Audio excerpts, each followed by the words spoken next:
کہ آزاد پاکستان کا جو پہلا گورنر جنرل تھا وہ ایک مسلمان تھا جناح، اور ہمارا کون تھا؟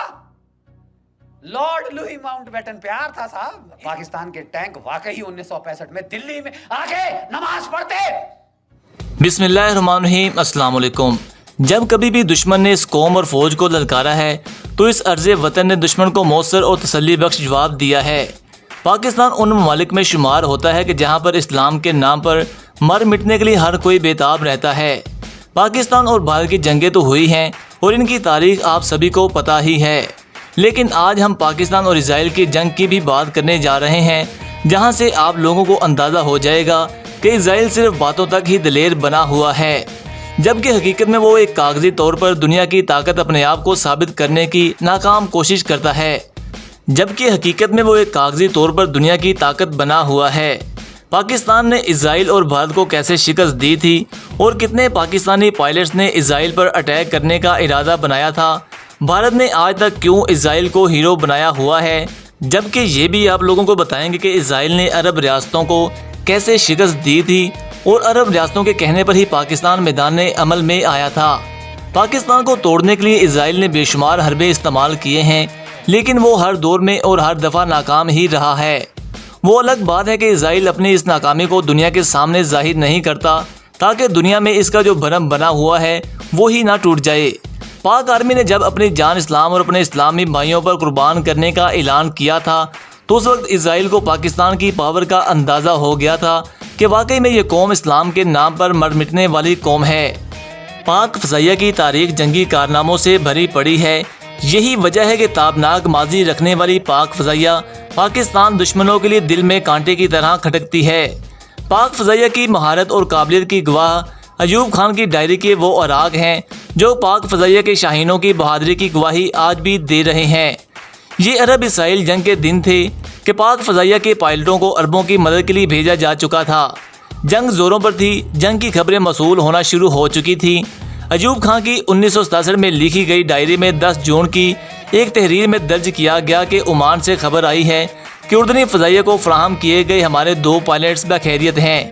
ان میں سے ایک نے دشمن کا ایک طیارہ مار گرایا اور دوسرے کو نقصان پہنچایا، جبکہ دوسرے پائلٹ نے شاہ حسین کے محل پر اسرائیلی بمباری کے بعد اسرائیلی صدر کی رہائش گاہ پر راکٹ فائر کیے ہیں.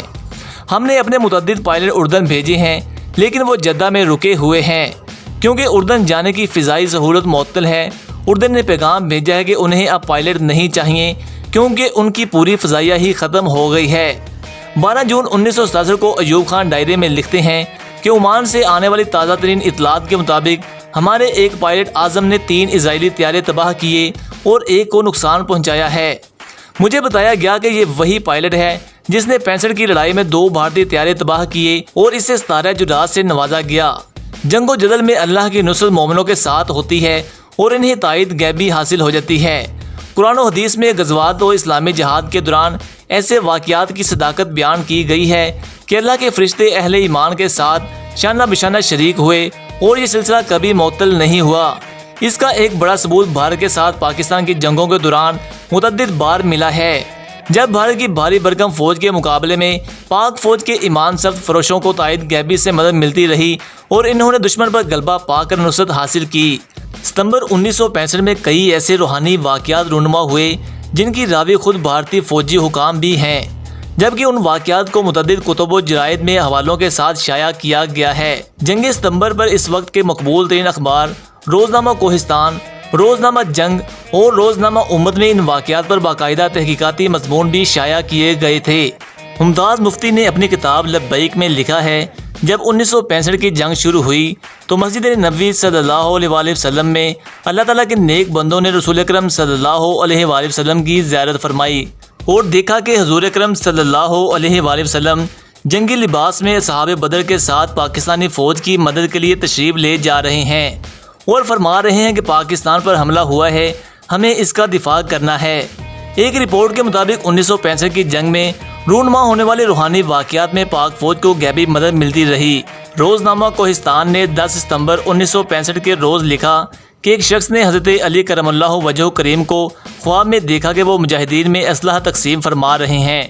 ہفتہ کے روز قومی دلیر نے 8 ستمبر 1965 کی اشاعت میں لکھا شیخ دربار کے ایک مجاور نے کہا ہے کہ جس دن رات کو پاکستان پر حملہ ہوا ہے، گنبد کے اندر سے حی علی الجہاد کی آواز سنائی دے رہی تھی۔ روزنامہ جنگ نے 24 ستمبر 1965 کی اشاعت میں بیان کیا کہ 2 فوجیوں کا بیان ہے کہ انہیں بزرگوں پر اعتقاد نہیں تھا، لیکن انہوں نے اپنی آنکھوں سے سیالکوٹ کے محاذ پر ایک بزرگ کو گھوڑے پر سوار ہو کر لڑتے دیکھا۔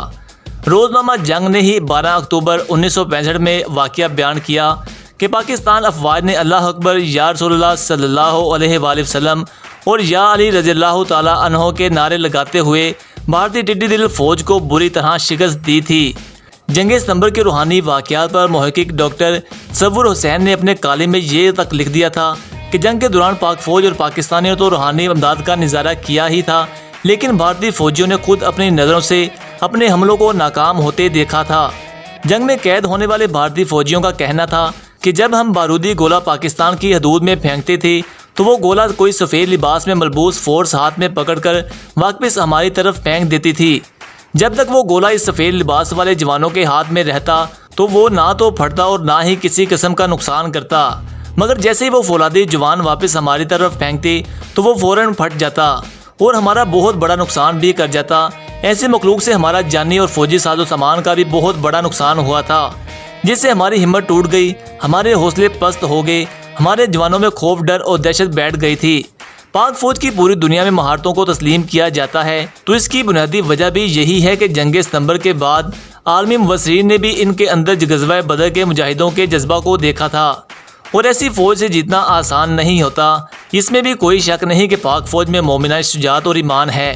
پاک فوج نے اسرائیل اور بھارت کو میدان میں شکست سے دوچار کیا تھا، لیکن اب یہ جنگ میدان میں نہیں بلکہ خفیہ طور پر لڑی جا رہی ہے، اور ہمیں یہ پتہ ہی نہیں ہوتا کہ ہمارے دشمن کس قدر ہمارے خلاف چالیں چل رہے ہیں، جبکہ ہماری خفیہ ایجنسی ISI ان سبھی مقابلہ کرنے کے لیے ہر وقت اپنے مشن پر رہتی ہے۔